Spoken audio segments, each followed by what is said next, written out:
ഇത് കാറ്റ്ലിയുടെ എപ്പിക്കാറ്റ്ലിയ വിഭാഗത്തിൽപ്പെട്ട ജൈറാക്ക് റെഡ് എന്ന് പറഞ്ഞ വെറൈറ്റിയാണ്.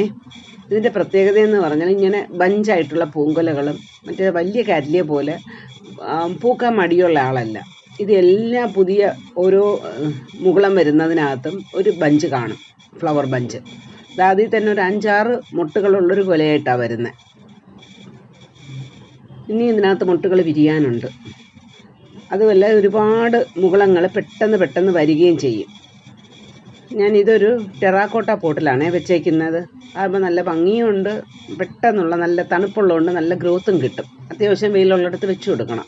എന്നുവെച്ചാൽ ഇച്ചിരി ഇൻഡയറക്റ്റ് സൺലൈറ്റ് അതിന് വേണം, ബ്രൈറ്റ് സൺലൈറ്റ്. അതുകൊണ്ട് ഇതെല്ലാം ഓരോ പ്രാവശ്യം മുട്ട് വന്നതിൻ്റെ തണ്ടുകളാണ് ആ നിൽക്കുന്നത്.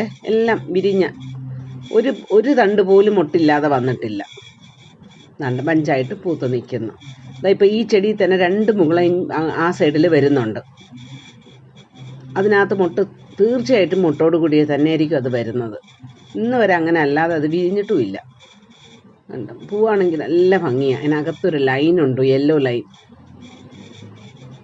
കണ്ടോ, ഇവിടെ ഭയങ്കര കാറ്റായിട്ടാണ് ഇങ്ങനെ കിടന്ന് കുലുങ്ങുന്നത്.